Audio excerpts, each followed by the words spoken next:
The 2nd of September 1945, the morning in Tokyo Bay was not silent. This was not the silence of defeat. It was the silence of overwhelming, terrifying power. On the deck of the battleship USS Missouri, Japanese officials stood upright. Their faces showed loss, but what lay before their eyes was more than defeat. It was a reality. It was a warning. It was everything their own commanders had spoken of years earlier and chosen to ignore. Around the USS Missouri, more than 300 American ships were present. Aircraft carriers stretched as far as the eye could see. Battleships, cruisers, destroyers, and submarines had turned Tokyo Bay into a fortress of steel. And then the sky. Nearly 900 American aircraft flew overhead in formation after formation.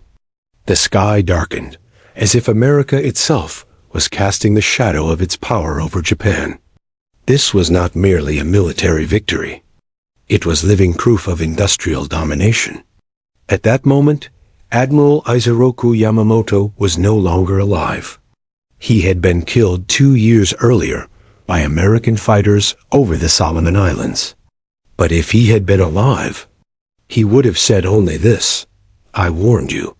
Yamamoto was among the few Japanese officers who did not see America only as an enemy, but as a nation to be understood. From 1919 to 1921, he studied at Harvard University. He rented a small room near Boston and immersed himself in American society. He walked through the green streets of New England, observed ordinary Americans, and what he saw was a terrifying truth for Japan. Yamamoto was no naive student. He had already fought in the Battle of Tsushima, 1905.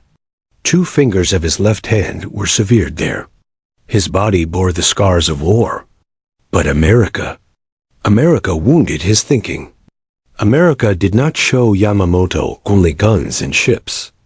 America showed him abundance. 3 things shook him the most. First, women were studying in universities alongside men. For Japan, this was almost unimaginable. This was a society capable of mobilizing its entire population.